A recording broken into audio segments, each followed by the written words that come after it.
We're on the very precipice of the fantasy player, so now is the perfect opportunity to be making some trades and ensuring you're getting maximum return on your value. Time to take advantage of some of those teams pushing for the playoffs. So let's dive straight in at the top. We're going to kick it off with Cam Ward. Now, he is one of my favourite buys at the moment, and it may come as a bit of a surprise because he's not exactly tearing it up. The stat line isn't exactly appealing. He's QB 40 in points per game, averaging a measly 10.5 points. However, if you turn on the tape, he is making impressive throws week in, week out. He is performing and keeping the Titans competitive in games they have no right being in. Don't forget, they almost played the Seahawks to a standstill at the weekend. He is doing this with 3 of his top 4 targets as day 3 rookies. He's playing well enough that I'm confident he's a long-term starter in this league. And for a single late first-round pick, that is amazing value in a Superflex league. He would likely be the QB1 in this year's draft class, and you're going to be able to get him for a late first. Moving forward, I think, he's going to be a fantasy relevant player for 5 to 10 years. I know that sounds slightly hyperbolic, but he's going to get a second contract in Tennessee, and that gives you some stability. He may never be a top 12 fantasy asset. He may never be that QB1 we lost after, but a solid, reliable QB2 has huge amounts of value in Superflex, and for the price of a single late first, that is an absolute steal right now. The next guy I want to touch on is Isiah Pacheco, and this is a really straightforward, simple sell. It's done. It's over. His physical running style has taken a huge toll, and it just isn't the same athlete that he was coming out. He will be a free agent at the end of this offseason, and I just don't see a world where he's going to be anything other than a handcuff type back. There's not a world where he's going to be a 1B. I don't think Kansas City re-signs him. So for a future third, I'd absolutely take that, and you get a free roll at a rookie incoming that's maybe got a little bit more juice, a little bit more upside than a veteran player that I just don't see having a huge amount of value. Now, this year's Titan class may end up going down as one of the greatest Titan classes in history. And Colston Loveland is going to be the best of that great bunch. His film is absolutely incredible, both in the blocking game and in the receiving game. He's earning more and more playing time, and that's only going to continue to increase. I have him as my Dynasty Titan 4, and honestly, that's a bit low because he's tied neck and neck with Tyler Warren for Titan 3. I'd happily pay a first and a second, but as you can see on screen, you don't even have to pay that right now. A late first for Loveland is absolute daylight robbery, and he seriously could be the answer for a very tricky position in fantasy at the moment for years to come. I think that Colston Loveland will start to see over the next few weeks him emerge more and more. I wouldn't be shocked if the Bears look to move on from Cole Kmet this offseason, and Colston Loveland could truly emerge with an inventive play caller in Ben Johnson, a franchise quarterback that is starting to put it together. And I'm really, really excited about what this could be. Before I get to the next buy or sell, though, make sure you are hitting that subscribe button down below. Do us a solid and come and join the sanctuary. The next buy, no, it's a sell. Travis Etienne, he is a risky proposition. He's a free agent at the end of the season, and if he lands a league back role, he could maintain his current price. That's true. However, that's a huge risk. Free agency is uncertain. I don't know if he's going to land a leading role. There's some good potential rookies. There's some decent options out on free agency. And I just think that the risk that his dynasty value could plummet is too much of a risk to play, quite frankly, because there's not a huge reward, because at best he's probably going to be a middling RB2 moving forward.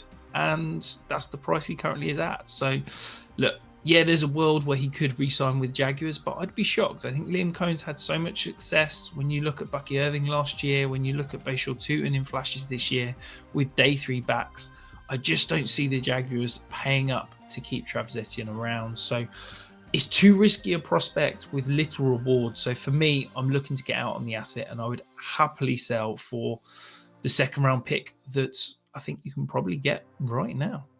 The next option I'm going to talk about, look, I mentioned it earlier. This tight end class is absolutely ridiculous, and Harold Fannin is yet another one I'm looking to buy. His ability after the catch is truly rare. He breaks tackles with ease. He is an absolute beast with the ball in his hands, and he's going to be a stable fantasy asset for years to come.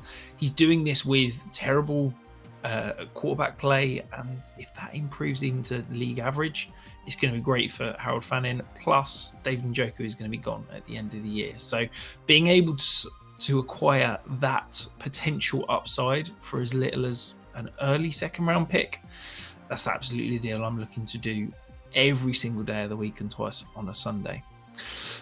Look, selling a premium asset just before the playoffs is one of my favorite things. If you're not a true contender and you're rostering Christian McCaffrey, now is the time to move. You should be holding an auction for all of the contending teams. Look, McCaffrey has been so good this year. He has a chance to be a complete league winner.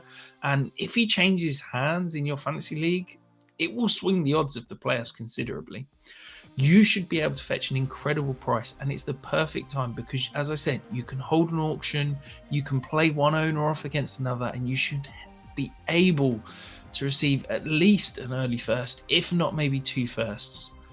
And the reason to sell is, look, I'm nervous about McCaffrey next year. He's on pace for over 400 touches. We've seen what that's done to Saquon Barkley.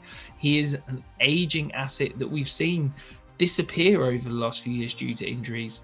I'm not sure I want to be rostering Christian McCaffrey after this year. So if you can get an early first, maybe 2 firsts, maybe a first and a second, that is an absolute steal and a move that I'll be making constantly. And as I said, if you're not a true contender, there is absolutely no world that Christian McCaffrey should be on your roster right now.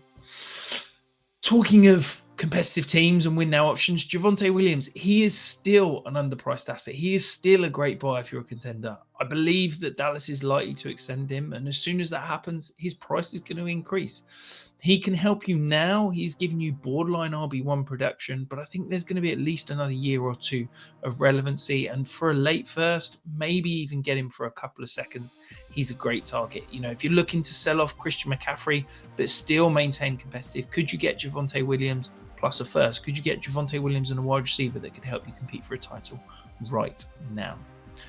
This one may be a little bit spicy. I have mentioned him a couple of times so far this year in my buy sales, but Jayden Daniels is still held up as a true fantasy superstar. As you can see, Keep Trade Cut him. I've got him as the QB4 overall. In Dynasty circles, I'm just nervous, I'll be honest. I think when he's on the field, he's absolute dynamite. The rushing floor is incredible, and it leads to fantasy success. But the problem is that so far through his NFL career, that staying on the field has been a serious issue. And I think he's slight of build. The rushing takes a toll, and I do think he takes too many hits. I think his aggressive running style does lead to injuries, and I'm nervous that the bottom could fall out. Yes, as you can see on screen, my price is higher than Keep Trade Cut in terms of my value him at 3 first. Keep Trade Cut, I've got him as 2. That's just because I value quarterbacks so highly in Superflex leagues that, you know, the Josh Allens, the Lamar Jacksons, I have as 4 first-round picks. So maybe I won't be able to sell Jayden Daniels for pure picks in return, but to pivot to another stud quarterback that you've got in that top tier, or maybe you can even tear down to a player like Dak Prescott. You could get Dak Prescott plus a significant asset. Is it a first? Is it another player to help you compete right now? I'm not nervous about the years because I think Dak Prescott, the way he plays, that kind of cerebral ability, he's got at least another 4 or 5 years of elite fantasy production.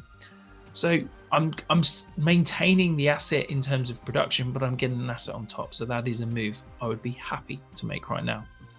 This time last year, Ashton Jeanty was the talk of the town. Fantasy owners were desperate to get him onto their Dynasty rosters, and he has not had the season that most of us would have expected. However, it's not exactly his fault. Every time he runs, he's producing, he's breaking tackles, he's producing yards after contact. The problem is the surrounding talent is completely abhorrent. The line is a joke, the coaching is terrible, and Jeanty is trying his best, but he's basically being asked to carry and create when there's nothing being created for him. Well, going into the offseason, each of those things is going to improve. It can't get any worse, and this is probably the cheapest you can ever buy. Ashton Jeanty. You know, an early first, I think if he was coming out this year, he'd be in talk of potentially being the 101 again. So if you can send maybe a mid first and a third, something like that, maybe even, you know, the 103, 104 to get Ashton Jeanty, that is a move you should be looking to make, and it could be absolutely phenomenal. And that is it. 9 transactions to make in your Dynasty leagues. Do you disagree with anyone? Do you think that I'm too high, too low on any of those guys? Let me know in the comments below. And of course, if you've got any trades you're considering or you want me to grade trades you've made, get them in the comments below. I'll give you my thoughts. And of course, hit that thumbs up, hit that subscribe, and hit the hype whilst you're on the way out.